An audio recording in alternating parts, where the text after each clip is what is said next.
ท่านกำลังติดตามรับฟังสถานีวิทยุกระจายเสียงพระพุทธศาสนาแห่งชาติและสังคมคลื่นเพื่อการศึกษาพระพุทธศาสนาและวัฒนธรรมระบบ FM 104.5 เมกะเฮิรตซ์รายการต่อไปเป็นรายการเสียงธรรมจากสามเณรดำเนินรายการโดยสามเณรสมพงษ์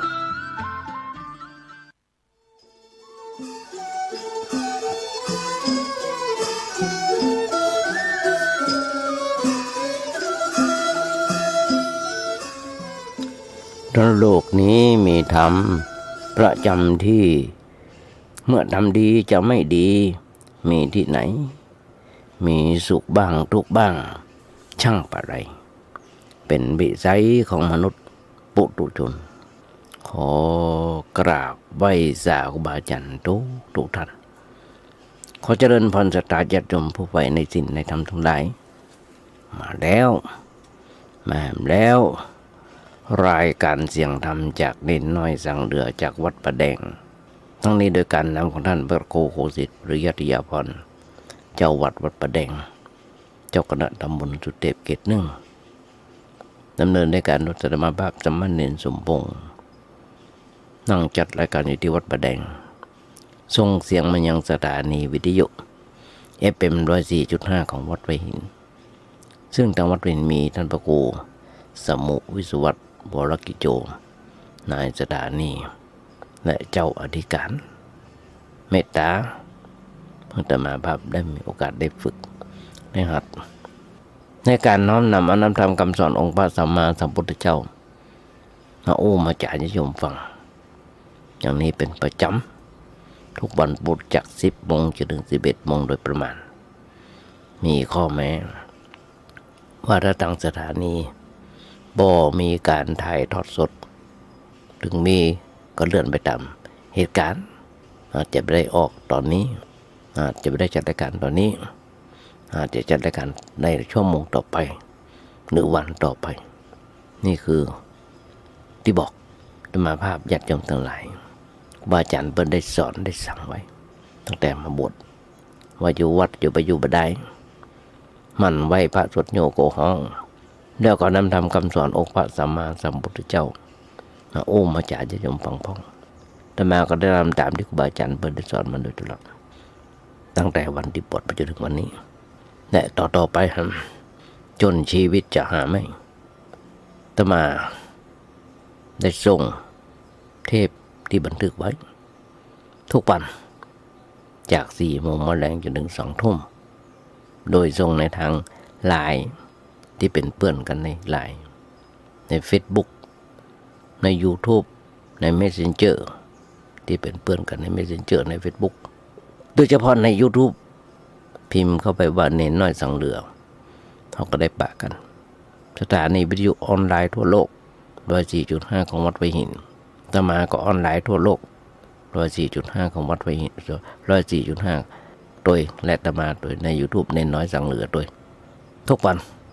ถ้าบ่ลืมเรามีเหตุการณ์เกิดขึ้นก็ขัดข้องเกิดขึ้นก็ได้ส่งญาติโยมทั้งหลายยุคนี้สมัยนี้เป็นยุคอินเทอร์เน็ตเป็นยุคเทคโนโลยีเขาจะต้องตัวให้ตันต้องตัวให้ตันไม่ย้อนรอยถอยความนึกถึงสมัยแต่ก่อนอาจารย์นันโคบดมาฟังกว่าจะจัดรายการได้ต้องนั่งรถนั่งเรือไปตัวครูบาอาจารย์เบิ้นไปสถานีนั้นแล้วก็ไปสถานีนี้แฮมมาอยู่เชียงใหม่ก็ไปสถานีนั้นสถานีนี้แฮมโดยเฉพาะวปท2 กาอย่างการต่างๆหมอกอไม่โจฐานอากาศธรรมาได้ฟังหรอกอยากจำทั้งหลายแต่บอกหูจักมีอยู่บางกี่รูปภาษีธรรมนิเทศหรือว่าหลวงพ่อ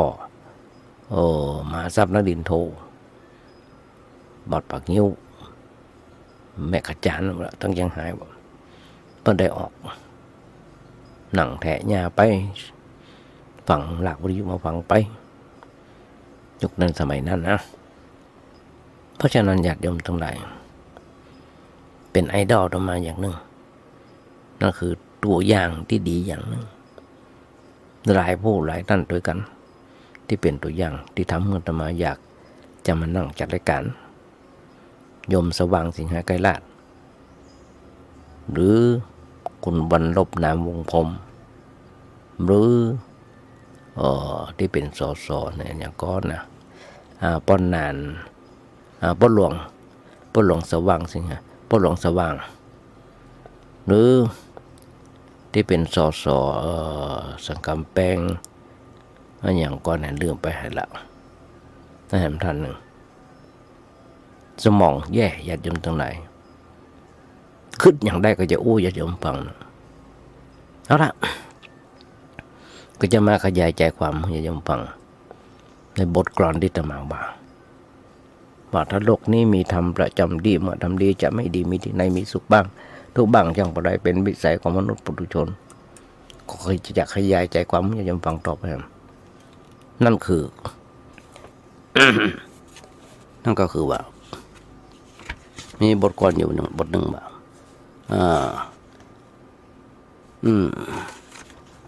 ต้นว่าพระเจ้าว่านัตถิสันติปรมังสุขังความสุขอื่นยิ่งกว่าความสงบบ่ไหมสุขเนื้อหนังมังสาก็ทำอย่างเพราะฉะนั้น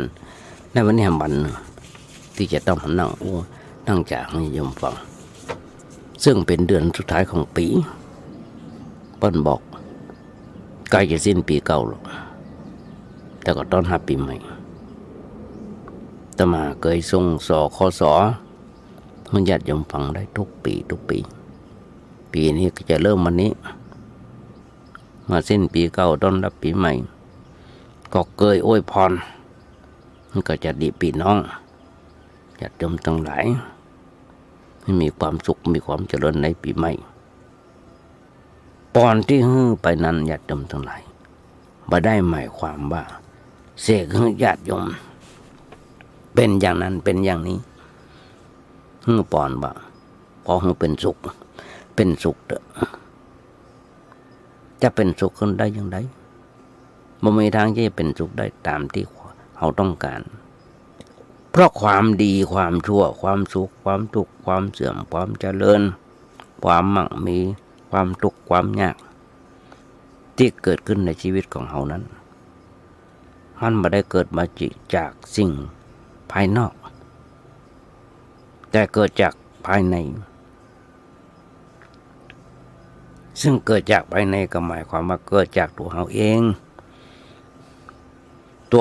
ตั้งในนั่นก็คือเขามีใจเป็นใหญ่ใจเป็นประธานปนบอกจิตเป็นนายกายเป็นบ่าวในการในการคิดในการกระทำในการคิดในการนึกทำทุกชนิดจะสำเร็จด้วยใจถ้าใจดีเขาก็มีความสุขเขาก็มีความสบายใจถ้าใจเศร้าหมองก็มีความทุกข์ใจ อันอย่างก็เกิดจากใจทั้งนั้นพระพุทธเจ้าสอนว่าจิตเตนะ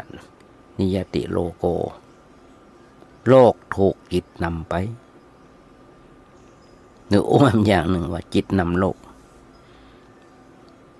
คือความคิดของเราความคิดของคนมันสร้างโลกคิดถึงดีก็ได้คิดถึงชั่วก็ได้คิดถึงทุกข์ก็ได้ถึงสุขก็ได้บางครั้งคิดจนเป็นบ้าคิดจนเป็นบ้าหันก็ญาติโยมทั้งหลายยุคนี้สมัยนี้เป็นบ้ากันนัก ที่เป็นบ้านั่นก็เพราะว่าไปกินไปเสพยาสิ่งเสพติดไหลฟันเพิ่นไหลแตงฆ่าพ่อฆ่าแม่โดดตึกโดดสะพานลาขึ้นไปฟันไปยิงไปตำรวจในห้องพักญาติโยมน้องกึกกระเถอะยืนอยู่กับแปลงวัด2 คนที่เป็นข่าวนะว่ามันซื่นนะตำรวจขี่รถไก่ตรวจสายตรวจกวดรถไก่หวังจะล่นตำรวจติไว้หยับได้ยาบ้าไป400-500 เม็ดแล้วก็ต้องสืบกันต่อไปคนเฮานะอย่ายมทั้งหลายไป เป็นบ้าเป็นบอกันนักหนาพาปั้นหันกันจนเมื่อเช้าวันบางคนไปกระโดดตึกตายก็ยังได้เลยน่ามีลูกศิษย์ทุกคนเป็นสาวอยู่อายุสาวไปมาได้แต่งงานเด้ออันนี้เป็นอกหักรักคุดกระโดดตึกตายนี่หลายปีละยังกึดถึงเปิ้นอยู่เปิ้นมาหามาจากกรุงเทพมานั่งเครื่องมาเพราะฉะนั้นมันเกิดจากตัวของเราทั้งนั้นเกิดจากตัวของเราเองบ่ได้เกิดจากอำนาจภายนอกบ่ได้เกิดจากสิ่งศักดิ์สิทธิ์หรือบ่ได้เกิดจากดวงดาวบ่ได้เกิดจากพรหมที่ไหนมาลิขิตญาติโยมเฮาเป็นผู้ลิขิตชีวิตของเฮาเองอนาคตของเฮาขึ้นอยู่กับปัจจุบันถ้าเฮาทำปัจจุบันดีอนาคตมันก็ดีถ้าทำปัจจุบันบ่ดีอนาคตมันก็บ่ดีเพราะฉะนั้นอนาคตเลยขึ้นอยู่กับปัจจุบันตัวปัจจุบันก็ขึ้นอยู่กับตัวความคิดการการกระทำของเฮาในขณะที่เฮาเป็นอยู่ เป็นอยู่เนี่ยถ้าเฮาเป็นอยู่ถูกต้องเฮาก็มีความสุขมีความเจริญถ้าเฮาเป็นอยู่บ่ถูกต้องเฮาก็มีความทุกข์ความเดือดร้อนเพราะฉะนั้นเมื่อใดความทุกข์ความเดือดร้อนเกิดขึ้นในใจของเฮาอย่าแอวไปตดคนนั้นตดคนนี้ยุ่งสิ่งสำคัญที่สุดอย่าเอาดวงไปให้หมอดูเพราะหมอดูก็บ่ได้เรื่องอย่างหมอดูเปิ้นบ่ฮู้หยังเกี่ยวกับเรื่องชีวิตของเฮาแต่เปิ้นฮู้เรื่องของดวงดาวบนท้องฟ้าเรื่องอันอย่างที่บ่ได้อยู่บนในโลกนี้อยู่นอกโลกออกไปหมอฮู้แต่ฮู้ว่าแต่ฮู้ก็ช่วยบ่ได้ก็ช่วยหมอฮู้แต่ฮู้ก็ช่วยหมอบ่ได้เพราะหยังเพราะหมอเองก็เดือดร้อนหมอเองก็เดือดร้อนเหมือนกันหมอก็มีความทุกข์เหมือนกันเพราะว่าบ่ฮู้เรื่องที่สำคัญเขาก็จะหันได้ญาติโยมทั้งหลายหมอดูต่างๆเป็นหลอกไปต้มเสียเงินเสียทองเป็น100 ล้านพันล้านนั่นก็เขาหันได้กันอยู่ ทุกเมื่อเช้าวันก็หมอดูอย่ามาแปลงน้ำเหลือเป็นหมื่นเป็นแสนเราก็เกิดเรื่องสำคัญที่เราควรรู้คือเรื่องอันอย่างคื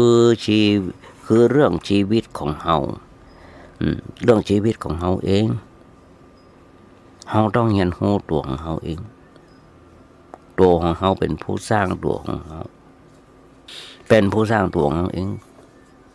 คนอื่นสร้างเรามาได้แต่เราสร้างตัวเราเองเปิ้นบอกว่าเราเป็นสุขถ้าเราบ่ได้ทำเหตุให้เกิดสุขก็เป็นสุขบ่ได้เปิ้นแจ้งเราเป็นทุกข์ถ้าเราบ่ทำเหตุให้เกิดทุกข์เราก็เป็นทุกข์บ่ได้ชีวิตบ่ได้ขึ้นอยู่กับการกระทำของคนอื่นแต่ขึ้นอยู่กับการกระทำของตัวเขาญาติโยมอันนี้สำคัญมากสำคัญมากๆสำคัญนักเลยทีเดียวเป็นหลักสำคัญในทางพุทธศาสนาทุกสมุทัยนิโรธมรรคคืออริยสัจสี่ทุกสมุทัยนิโรธมรรคเพราะฉะนั้นพระพุทธเจ้าจึงเลยสอนให้เรารู้จักช่วยตัวเองพึ่งพาตัวเองรู้จักพิจารณาตัวเองที่สำคัญคือตักเตือนตัวเองแก้ไขตัวเอง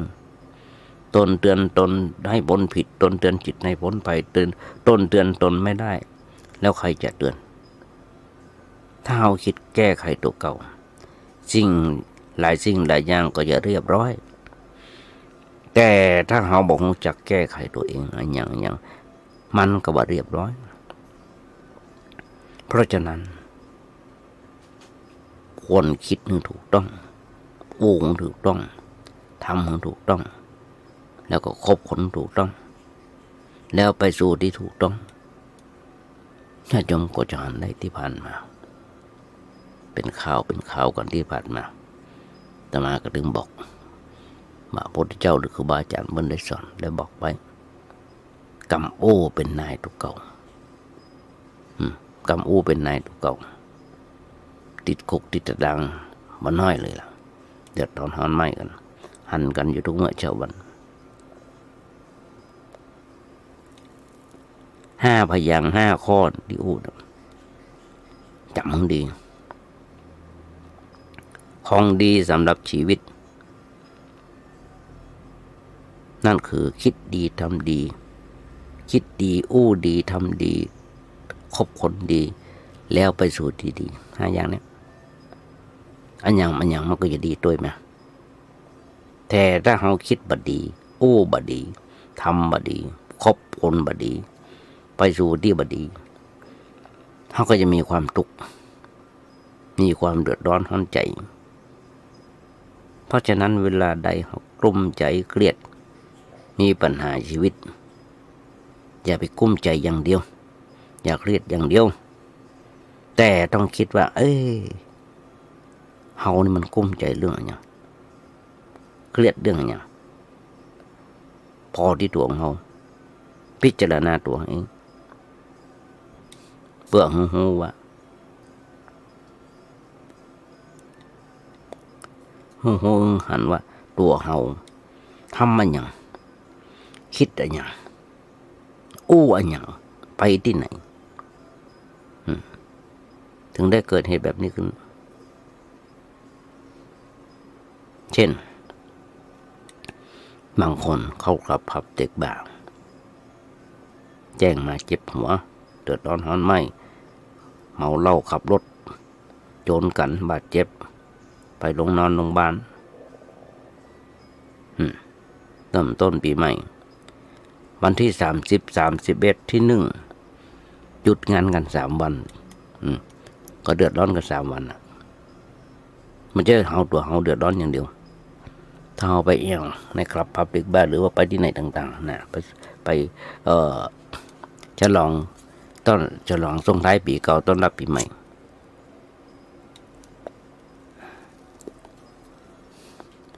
3 วันที่ผ่านมาโรงพยาบาลมาได้พักมาได้ผ่อนเจ้าหน้าที่โรงพยาบาลมาได้พักมาได้ผ่อนหมอพยาบาลทุกโรงพยาบาลแล้วเจ้าหน้าที่ตำรวจทหารมาได้พักมาได้ผ่อนต้องคอยตรวจตายุคนี้สมัยนี้อนามัยบ้านหมออนามัยต้องไปหาหมออนามัยก่อนก่อนจะส่งไปถึงโรงพยาบาลทำประวัติเรื่องอย่างทรงตัวเหตุฉุกเฉิน3 วันที่ผ่านมา30 31วันที่1ได้ยินเสียงรถโรงพยาบาลรถโบราณมาเล่นอัมโบเลนนั่นนะวีวอนะได้แน่นะคืน1 ถึงก็คืน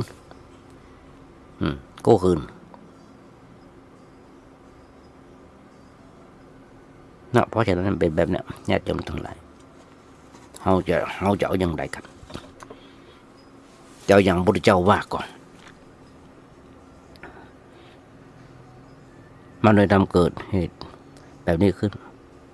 สิ่งสำคัญที่สุดไม่ต้องไปหาหมอดูไม่ต้องไปถามไผแต่เขาถามตัวเก่าว่าเขาเป็นทุกข์เพราะอย่างเป็นทุกข์เพราะอย่างที่นอนลงไม่บานเล่อเข่งเก๋ตึงห้อยขาตรงเกงกันเพราะอย่างเพราะอันนี้ไปใจหาสิ่งทั้งหลายเกิดจากเหตุถ้าบ่มีเหตุผลมันก็เกิดบ่ได้แล้วเหตุนั้นมันบ่ได้อยู่ที่ภายนอกแต่มันอยู่ภายในตัวเขาเองเขาได้ต้องพอตัวเก่าพิจารณาตัวเก่าสำคัญที่สุดคือตักเตือนตัวเก่าสำคัญที่สุดก็คือแก้ไขตัวเก่าหลายสิ่งหลายอย่างจะดีขึ้น หนักอกหนักใจแต่ว่าเจ้าพุทธของเฮาในปัจจุบันนี้มีจำนวนบ่ใช่น้อยมีจำนวนบ่น้อยเลยละที่เอาชีวิตไปฝากไว้กับเรื่องอย่างต่างๆภายนอกถูกหลอกถูกต้มกันอยู่บ่อยๆตมาได้อู้แบบนี้แทบจะทุกปีแทบจะทุกอาทิตย์ก็หันกันอยู่บ่ใจระดับเจ้าบ้านธรรมดาตาสีตาสาวเป็นระดับผู้มีปัญญาเป็นปัญญาชนด้วยซ้ำระดับด็อกเตอร์ด้วยซ้ำที่เดือดร้อน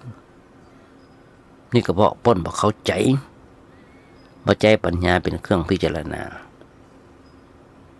พระพุทธเจ้าสอนเฮาที่เป็นเจ้าพุทธบ่ฮือใจปัญญาเป็นเครื่องพิจารณาจะไป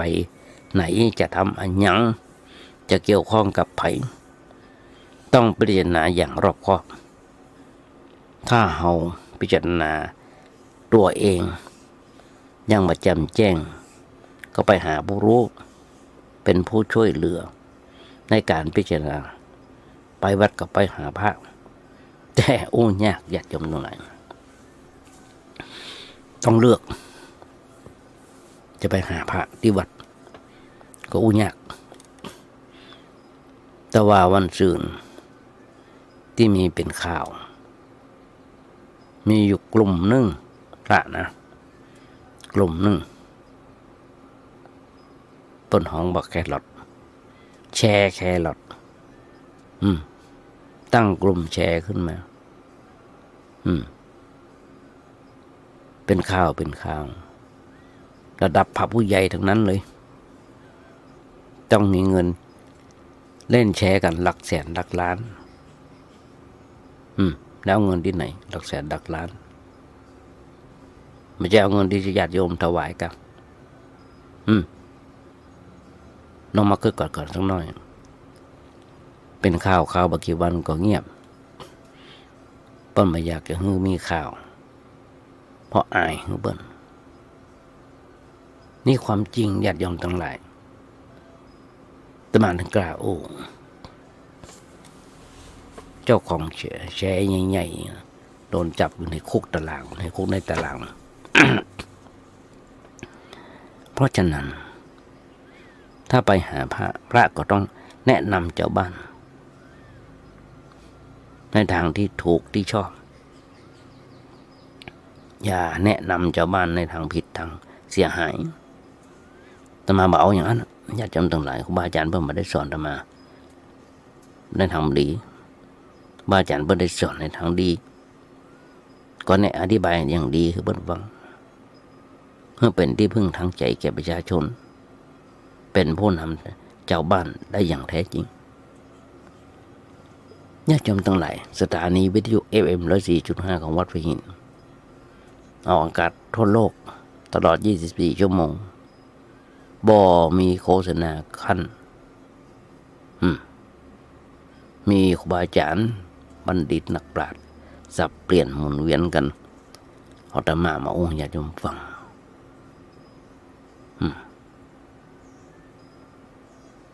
ญาติโยมเฮามีความทุกข์ก็ไปหาพระบ่ใช่ไปหาพระดูดวงดูหมอบ่ใช่ไปเพิ่นพระรดน้ำมนต์ บ่ใช่ไปพระเคกกระบาลบ่ใช่ไปพระพ่นน้ำมาขากน้ำลายใส่หัวที่มันสกปรกนั้นบ่ใช่มันไม่ได้ช่วยอย่าง นอกจากช่วยทำเขาโง่นักขึ้นไปญาติโยมทุกท่าน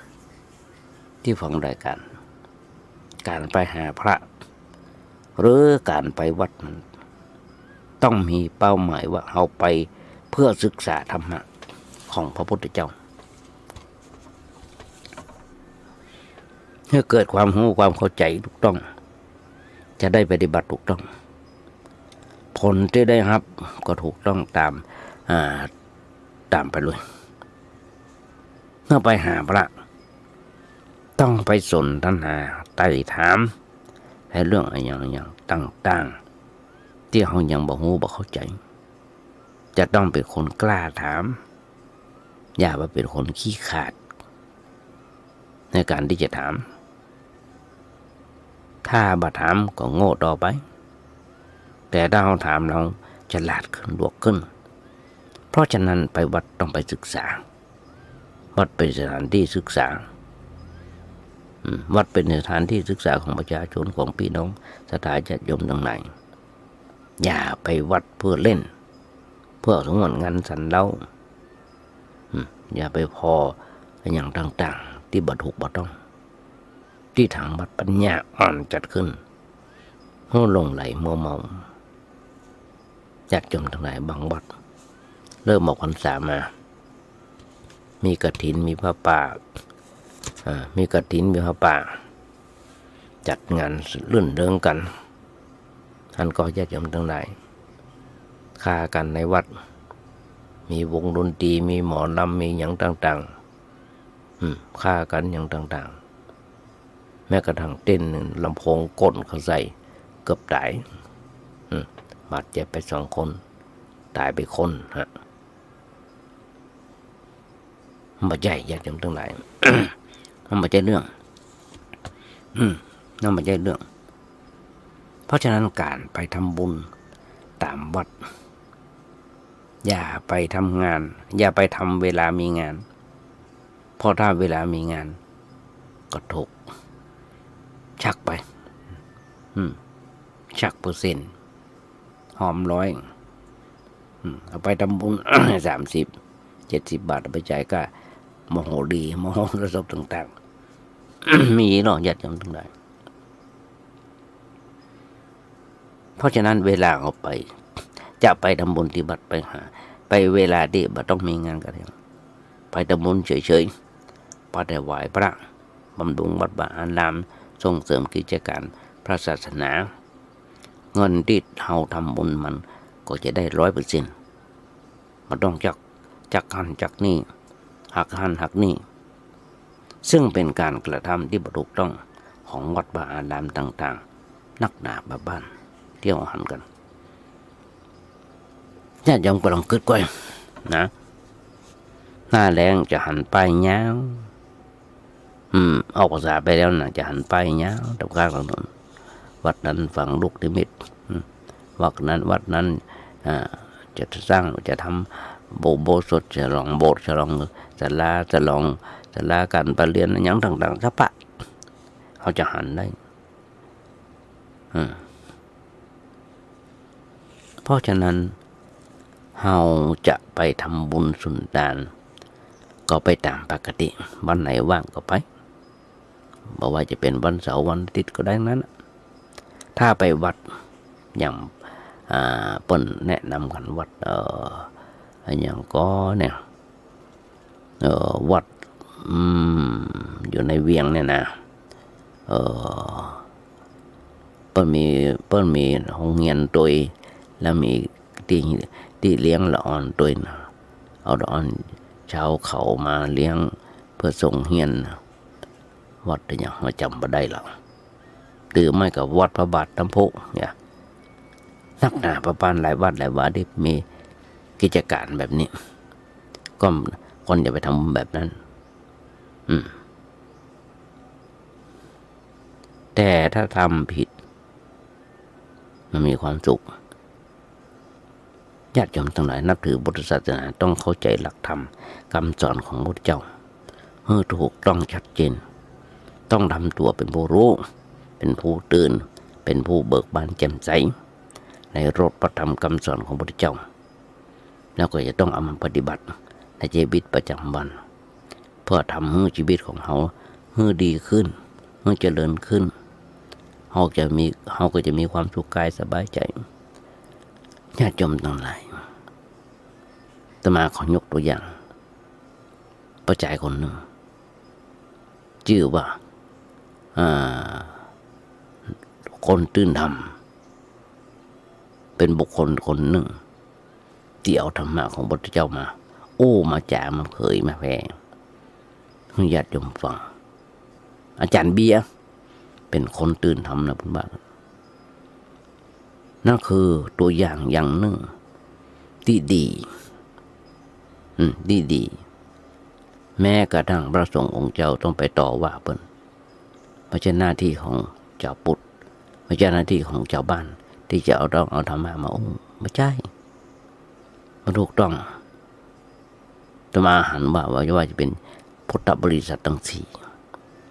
สามารถเอาไปเผยแผ่ได้ถ้าหูแตะอาจารย์เบียร์เปิ้นหูแตะถึงเปิ้นจะเปิดหนังสือพออ่านหนังสือแล้วก็มามาตอบอะไรที่มันผิดเปิ้นก็ยอมรับผิดอะไรที่มันถูกก็เปิ้นถึงยอมรับถูกโลกวิถูเป็นผู้รู้แจ้งเปิ้นถามเปิ้นว่าเปิ้นยังมีความโลภโกรธหลงอยู่ก็เปิ้นบอกว่าเปิ้นก็มีมันเป็นมนุษย์ธรรมดาแม้ดังพระสงฆ์องค์เจ้าระดับท่านเจ้าคุณก็ยังมีความโลภโกรธหลงอยู่นักโลภโกรธหลงยังมีอยู่เมื่ออย่างเป็นเพราะอย่างเป็นเพราะเราเป็นมนุษย์เนื้อหนังมังสาเป็นคนมนุษย์เดินดินเหมือนกันยังมีความโลภรักโกรธหลงอยู่เพราะฉะนั้นนับถือพุทธศาสนาต้องเข้าใจในหลักธรรมคำสอนของพุทธศาสนาเจ้าในรถพระธรรมคำสอนของพระเจ้าต้องเอามาปฏิบัติในชีวิตประจำวันเพราะทำให้ชีวิตของเขาเมื่อดีขึ้นหรือเจริญขึ้นเขาก็จะมีความสุขกายสบายใจแต่ถ้าทำผิดก็มันมีความสุขคิดผิดผิดทำผิดคบคนผิดไปสู่ที่ผิดมันผิดทั้งนั้นมันผิดทั้งนั้นเมื่อเขาทำผิดเมื่อเขาทำผิดทั้งนั้นแล้วสุขจากที่ไหนมาว่าภัยจะหื้อปอนภัยจะเคกหัวถมน้ำลายถมน้ำมาขากน้ำลายใส่หัวมันก็ประโยชน์ให้เขาเป็นสุขได้เพราะเขาคิดบ่เป็นบ่เป็นทำบ่เป็นก็เกิดปัญหาเกิดความสุขเกิดความทุกข์ความเดือดร้อนหลายสิ่งหลายอย่างอันเนี้ยโบราณเพิ่นบอกว่าเป็นฐานอันแรกที่จะต้องเข้าใจเป็นหลักว่าสุขทุกข์ดีชั่วเสื่อมเจริญมั่งมียากจนก็คือในชีวิตของเฮานั้นมันเกิดจากตัวเฮาเองคือเกิดจากการคิดการการกระทำการคบหาสมาคมการมากับเฮาเองเกิดจากอำนาจอะไรอย่างบ่ได้เกิดจากอำนาจอะไรอย่างบ่มีอำนาจอะไรอย่างในโลกนี้ที่จะมาดลบันดาลให้เฮาเป็นอะไรอย่างญาติโยมในพุทธศาสนาบ่มีคำว่าดลบันดาลเปิ้นใจในศาสนาที่เปิ้นนับถือเทพเจ้าไปอ้างเทพเจ้าให้มาช่วยแต่บ้านมาจุสักเทื่อเขาต้องช่วยตัวเขาเองทั้งนั้นแหละพระเจ้าสอนซื่อไปซื่อมาตัดตรงไปตรงมาว่าเขาต้องเป็นที่พึ่งของตัวเขาเองอัตหิอัตโนนาโถตนเป็นที่พึ่งของตนเขาต้องทำอันอย่างให้เกิดขึ้นในชีวิตของเขาถ้าเขาทำดีเขาก็ดีขึ้นถ้าเขาทำชั่วเขาก็ตกต่ำถ้าเขาขี้ค้านเขาก็ยากจนถ้าขยันเขาก็ได้เงินได้ทองได้มาแล้วก็ต้องรู้จักใจเก็บจากใจรู้จักทำให้มันเจริญงอกงามชีวิตก็จะก้าวหน้าเป็นไปด้วยดีขอให้โยมญาติโยมรุ่นดำทั้งหลายเข้าใจอย่างนี้เป็นอย่างแรกจะช่วยให้เขาเป็นสุขในชีวิตตลอดปีหรือตลอดไปก็ได้แฮมอย่างหนึ่งตลอดปีนั้นตลอดปี2568แฮมอย่างหนึ่งคนเฮาเนี่ยย่อมมีความเครียดเกิดขึ้นพ้องเป็นธรรมดาแล้วแม่ก็เครียดเหมือนกันญาติโยมทั้งหลายที่นั่งนั่งจ่ายญาติโยมนะว่าวันนี้จะอย่างญาติโยมฟังเอาอย่างมาทั้งที่84,000พระธรรมขันธ์ของพระเจ้า เก็บประมาณน้อยหนึ่งโอ้ญาติโยมฟังครูบาอาจารย์โอ้ฟังธรรมะทั้งฟังญาติโยมกดอย่างใดก็จะโอ้ญาติโยมฟังมันนี่ก็เหมือนกันกดอย่างใดก็จะโอ้ญาติโยมฟังพอเริ่มต้นปีใหม่ก็จะอวยพรปีใหม่ก็เอาธรรมะเนี่ยเป็นสคสส่งให้ญาติโยมฟังแบบเนี้ยเป็นธรรมะหลายปีดีดักเวลาทำงานเขาก็เครียดธรรมดาฝนตกก็เครียดรถติดก็เครียดญาติโยมลูกศิษย์ลูกหามาหาอาตมาว่าแต่ละวันโอ้รถมันยังมาติดอาจารย์รถมันยังมาติดหลวงพ่อรถยังมาติดปอกน้องไปนึกก็ญาติโยมทั้งหลายเมื่อกี้วันที่ผ่านมาภาคใต้หลายๆจังหวัดน้ำท่วมน้ำหนองในระยะ20 ปีที่ผ่านมาไม่เคยท่วมแบบนี้หนักแบบนี้30 ปีแล้วมาท่วมตรงนี้เมื่อปี31ท่วมหนักกว่าปีนี้น้อยเดียวมันหนักจากเหนือสู่ใต้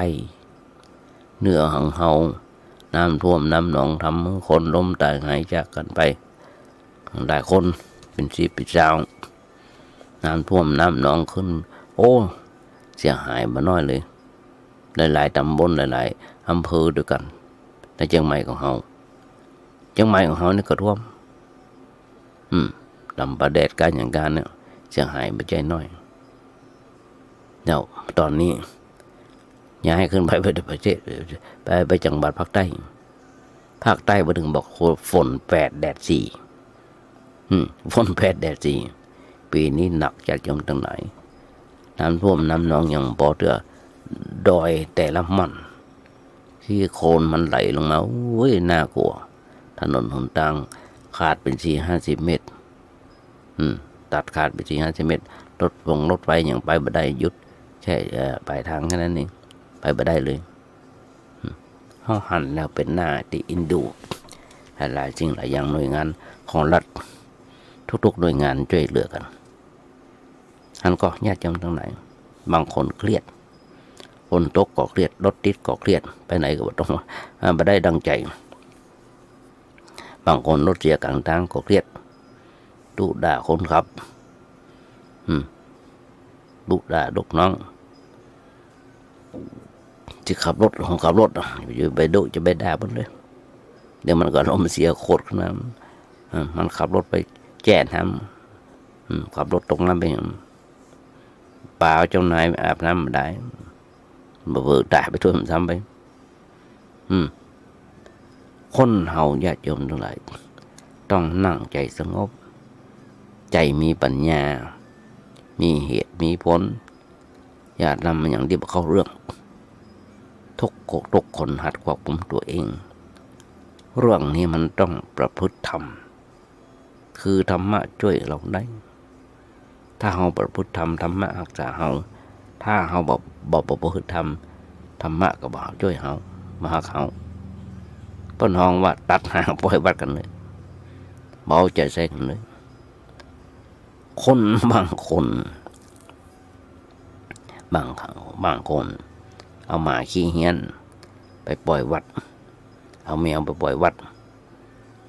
เอาอ่อนเกเรไปที่ว่าปล่อยวัดอันอย่างเงี้ยลึงอีน้ำเหลียวไปอยู่วัดเถอะบ้านะมันต้องเกิดกระเดิมเนี่ยอย่างทุกเจ้าเป็นหัวหน้าพรรคคนขี้ค้านเนี่ยอย่างทุกเจ้าเป็นหัวหน้าพรรคคนหัวหน้าพรรคหมาขี้เหี้ยนแมวขี้เหี้ยนมันทำอย่างนั้นนี่นะบางวัดก็ทุกเจ้าเดือดร้อนเลี้ยงมาวันมาไหวมาเป็น10 เป็น 100อาหารที่แรกก็เอาอาหารไปขายให้เพื่อนเตี้ยกระสอบเตี้ยถุงเตี้ยอย่างต่างๆเหมือนเข้าเบาไปละวัดต้มข้าวหม้อเป็นกระทะ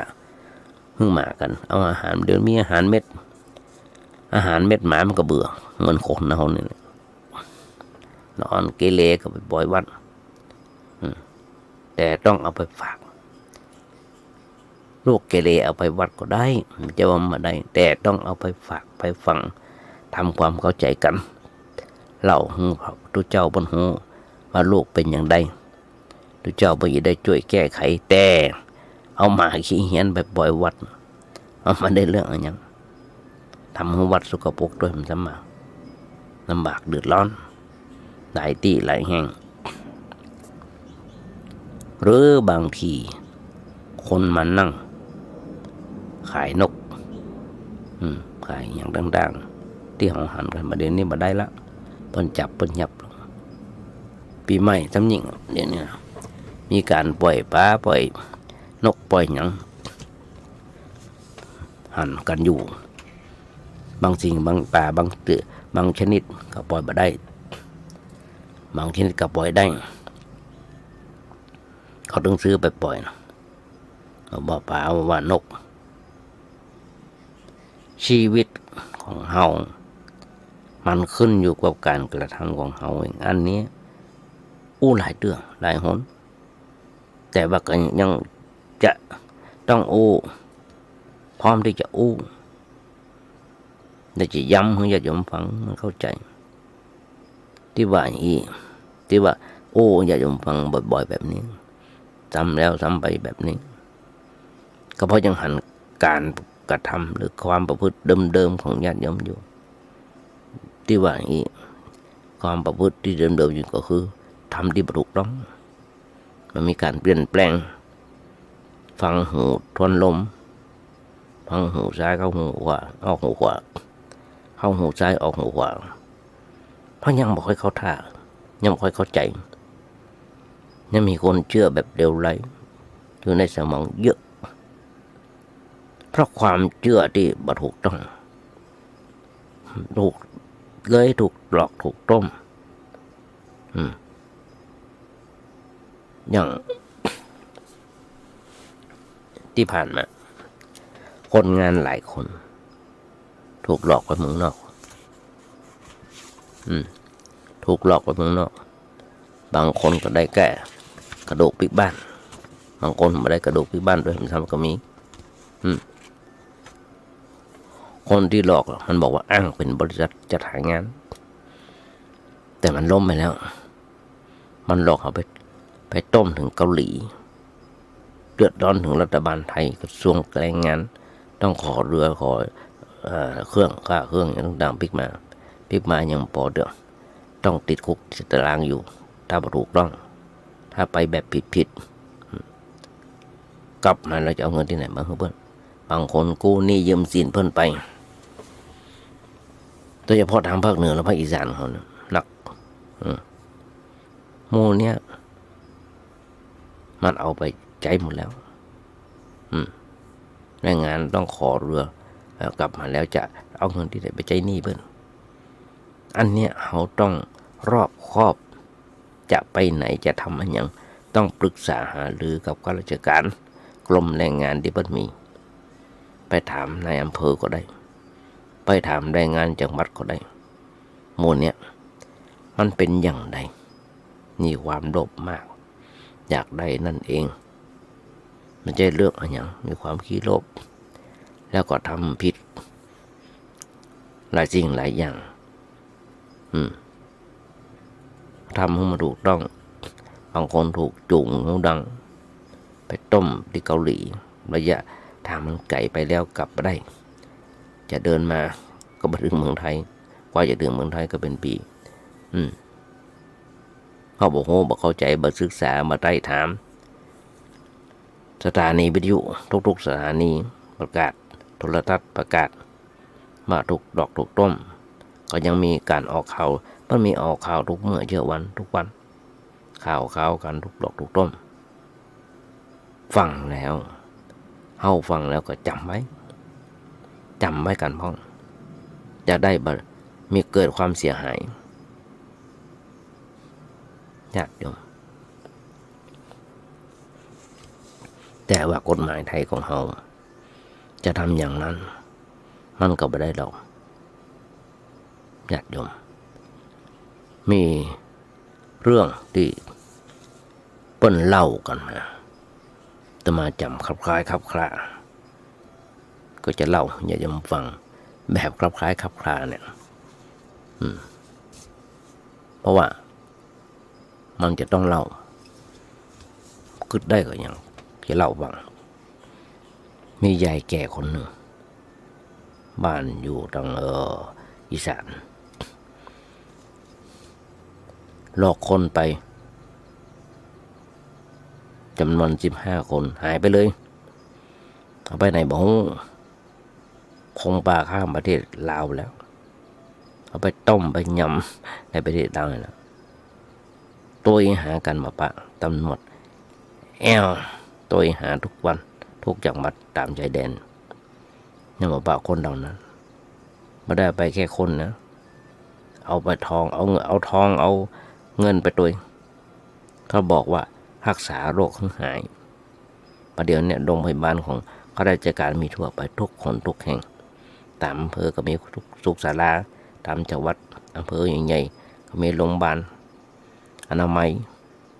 เจ็บไข้ได้ป่วยก็ไปหาหมอเมื่อตรวจร่างกาย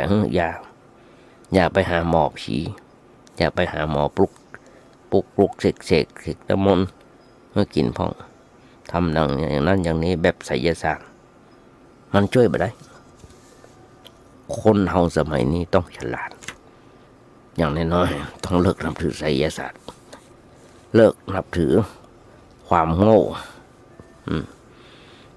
หลายอย่างที่จะมาหลอกเฮาฟังข่าวทางวิทยุพอโทรทัศน์ทีวีข่าวทีวีน่าอินดูมัวแต่ไปพอซีรีส์เกาหลีพอซีรีส์อันนั้นอันนี้น่าอินดูคนเฮาทำไมถึงโง่เง่าเต่าตูนถึงอย่างนั้นแล้วทำไมถึงอยากได้ในสิ่งที่บอกคนอยากได้ถูกหลอกถูกต้มกันหลายๆอย่างไอ้พวกหลอกต้มมนุษย์มันก็เหลือเข็นมันวางแผนไปต้มจังหวัดนั้นจังหวัดนี้ไอ้วุ้นเนี่ยยับมาได้ต้มมันเนี่ยใส่หม้อต้มใส่กระทะต้มเอากระทะใหญ่ๆต้มเดือดยับมันใส่กระทะต้มเนี่ยมันยุ่ยเหลือแต่กระดูกเอากระดูกมาป่นเป็นผงละเอียดเอาไปทิ้งเนี่ยไปโรยแม่น้ำนี่ก็โหดเกินไปที่หูนะแต่ว่ากฎหมายไทยเราจะทำอย่างนั้นมาได้มันก็ไม่ได้หรอกมันต้องทำไปอย่างช้าๆมันก็คนกายาบ้าคนจะลงโทษหนักกว่าปกติเพราะมันเป็นศัตรูของชาติเป็นผู้ทำลายชาติทำลายบ้านเมืองก็เกิดความเสียหายทำลายเยาวชนของชาติเป็นคนเสียจริตคิดแต่เรื่องเลวร้ายเป็นบ้าเป็นหลังทำร้ายพ่อแม่พี่น้องนี่ยังก็ได้ก็เพราะยาบ้าขอสตางค์พ่อสตางค์แม่มาได้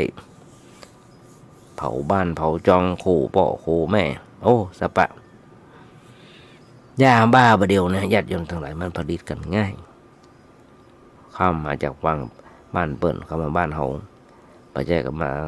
กำ5 เม็ด10 เม็ดกำ100 เม็ด1,000 เม็ดไปใจมาเป็น10 ล้านเป็นร้อยล้านเม็ดนอกจากยาบ้ายาม่ายาอีแฮมนักหนาพาบ้านเมื่อกี้วันที่ผ่านมาเจ้าหน้าที่บ้านเมืองของเขาจับยับได้โอ้ยนักหนาพาบ้านน่ะยับได้ตำบลดอยพุ่นน่ะจะยับได้ตอนในเมืองนะในเมืองก็มีไม่ใช่บ่มีเข้ามาในเมืองเข้าในเมืองแล้วเข้าในกลางหัวใจกรุงเทพแล้วเราก็จะส่งต่อไปที่ฮันที่นี่แฮมโอ้ญาติโยมทั้งหลายเขาหันกันนักหนาบ้านทุกเมื่อเจ้าบันเจ้าหน้าที่จนอ่อนอกอ่อนใจในการจับกันยับญาติโยม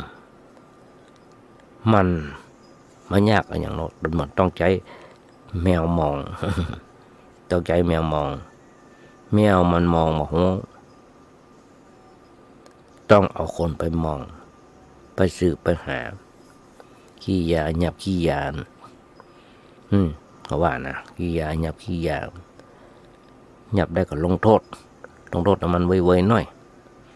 ชักช้ามันประกันไปมันมีเงินหนักปล้นยึดทรัพย์ได้อย่างใดโอ้ญาติโยมทั้งหลายหันอยู่เมื่อกี้วันมันก็ประกาศออกมาเอาเงินไปป้อนตำรวจเนี่ย ป้อนอัยการพ่องป้อนผู้พิพากษาพ่องคนเราเนี่ยบางคนนะไม่ใช่ทุกคนบางคนเห็นก็ได้หันแก้สินอมิตสินจ้างรางวัลแล้วก็ทำความเสียหายเกิดปัญหาแก่ชีวิตทุกๆวันยิ่งแย่เพราะฉะนั้นต้องทำอย่างรวดเร็วต้องทำอย่างรวดเร็วนายกรัฐมนตรีก็ต้องทำกำชาควบคุมเอาจริงเอาจังจะไปให้มันชักช้าหลายวันเดียวก็ถึงเสร็จไปเลยส่งเรื่องขึ้นศาลตัดสินลงโทษประหารชีวิตเลยประหารชีวิตประเดี๋ยวนี้มันบ่มีญาติโยมมีกระจื้อยังบ่เคยได้ยินประหารชีวิตเดียวหลายปีดีดักเพราะมีกฎหมายจากบนห้องใส่เป็ดใส่ปดใส่อะไรอย่างนั้นนะของโลกประมาณมาได้เดียวซึ่งต่างกับต่างประเทศอย่างประเทศญี่ปุ่นกับอย่างก็จำมาได้ละมาเลเซียกับฟิลิปปินส์อย่างนะที่ป้นประหารชีวิตเลยถ้ามียาเสพติดเข้าไปป้นประหารชีวิตเลยสิงคโปร์ป้นประหารชีวิตเลยส่งวันเดียวเท่าทำมาได้ญาติโยมทั้งหลายมีเขายังต้องมี3 ศาลจันแต่ก็ชั้นที่2คือชั้นอุทธรณ์หรือชั้นฎีกาท่านก็มี3 ศาลยังยับได้ก็จริงอยู่แต่ว่าศาลยังไม่ตัดสินตัดสินครั้งแรกศาลแรกก็ยังต้องมี2 ศาลต้องเป็นผู้บริสุทธิ์อยู่ฎีกาเมื่อใดตัดสินแล้วนั่นถึงจะบริสุทธิ์หรือบริสุทธิ์เพราะฉะนั้นเนี่ยญาติโยมทั้งหลายของเราเป็นอย่างที่ชักช้าที่นี้คนเราต้องการความสุขจะทำอย่างไรต้องการความสุขจะทำอย่างไรก็บอกแล้วว่าสิ่งทั้งหลายเกิดจากเหตุบ่มีเหตุผลมันเกิดมาได้ความทุกข์มีเหตุความสุขก็มีเหตุความร่ำรวยก็มีเหตุความยากจนก็มีเหตุการเจ็บไข้ก็มีเหตุเมื่อเกิดการเจ็บไข้อันเนี้ยพระพุทธเจ้าสอนให้เราเข้าใจว่าสิ่งทั้งหลายเกิดจากเหตุไม่ได้เกิดจากอันอย่างที่ไหนการแก้ไขปัญหาก็ต้องแก้ที่เหตุคือตัดเหตุผลมันก็หายผลมันก็จะหายไปถ้าเราตัดเหตุผลมันก็บ่หายเราว่าตัดเหตุนะผลมันก็บ่หายเพราะฉะนั้นต้องตัดที่ตัวเหตุเหตุมันอยู่ที่ตัวเราก็ต้องพิจารณาตัวเองตักเตือนตัวเองแก้ไขตัวเองเพื่อตัดเหตุของสิ่งนั้นเราต้องรู้อย่างเช่นถ้าเราเมาเหล้าขับรถไปตกลงในคูไปโจรเบิ้ลตายไปโจรเบิ้ลตายอย่างแต่ว่าวันซื่นน่ะสาวเบนไปขับรถโจรเบิ้ลตายไป3 คนเพราะว่าน่ะสุราเป็นเหตุก็เพราะว่าเฮานะขับรถไปโจรเปิ้นเพราะเฮาเมาเหล้าการกินเหล้าเป็นเหตุให้เมาเฮาก็ตัดเหตุดิไปกินเหล้าเมายาญาติโยมลองคิดกันเมื่อกี้วันที่ผ่านมาส่งท้ายปีเก่าต้อนรับปีใหม่3 วัน30 31วันที่1บางคนยังอยู่นอนอยู่ห้องยายเนาะบางคนอยู่ที่วัดเนาะยังไม่ได้เผาด้วยหรอเป็นอย่างนั้นหรอเพราะฉะนั้นเนี่ยญาติโยมไหนโอ้มันเดี๋ยวพอเวลาจะหมดแล้วล่ะสกสฉบับนี้ยังไม่จบเดี๋ยวต้องมาต่อกันในวันต่อไปเพราะฉะนั้นเนี่ยญาติโยมทั้งหลายแบบลูกทุ่งแบบลูกทุ่งแบบเจ้าบ้านเนี่ยเพราะฉะนั้นฝากไว้สดาญาติโยมก่อนแต่มาขยายใจความยมฟังต่อจากบทกลอนมรรทโลกนี้มีธรรมประจำที่เมื่อทำดีจะไม่ดีมีที่ไหนมีสุขบ้างทุกบ้างช่างปะไรเป็นวิสัยของมนุษย์ปุถุชนก็ขยายใจความยมฟังได้แบบเนี้ยเดี๋ยวพอเวลาหมดพอเวลาละต้องกราบขอบคุณขอเอางานบุญงานกุศลเอิ้นญาติโยมฟังจากเรื่องซึ่งทางวัดประแดงก็ของมีการก่อร่างห้างแปลงซ่อมแซมเสนาสนะหลายอันหลายอย่างสำเร็จลุล่วงไปแล้วแต่ว่ายังมีศาลาอนุสรณ์พระเจ้าติโลกราชโดยท่านพระครูโกสิทธิ์ปริยัติยาพรในเอิ้นญาติโยมฟังทางสถานีวิทยุ 92.25 ของวัดประแดง แล้วส่งมาถึงธรรมาภาพก็มาบอกต่อให้โยมฟังว่าทางวัดของเราขอเชิญญาติโยมสายร่วมทำบุญสุนทานกันในกล่องรุนพระเจ้าโลกราชหรือว่าสร้างศาลาอนุสรณ์ศาลาอนุสรณ์พระเจ้าโลกราชในครั้งนี้ตัวจะเริ่มก่อร่างห้างแปลงวางศิลาฤกษ์แล้วโทรศัพท์ไปถามได้พระครูเจ้าวัดได้เบอร์ประมีอยู่ว่า081-881-5690 ญาติโยมทั้งหลายกราบขอบพระคุณท่านหมอครูสมุวิศวัตรวรกิจโยนในสถานีและเจ้าอธิการของวัดไผ่หินที่เมตตาถวายเวลาตามภาพได้มีโอกาสฝึกมีโอกาสทัดในการน้อมนำเอานำทำคำสอนพระสัมมาสัมพุทธเจ้ามาอู้มาจ่ายโยมฟังและก็ขออำนวยอวยพรสาธุชนว่าวันดีปีใหม่ก็จะโยมทุกท่านที่ฟังรายการนี้ขอมีความสุขมีความเจริญคิดสิ่งหนึ่งถึงได้สมความมุ่งมั่นปรารถนาวันนี้อาจจะเป็นวันครบรอบวันเกิดของใครคนหนึ่งขอญาติโยมมีความสุขหวานบันใจขอเจริญพร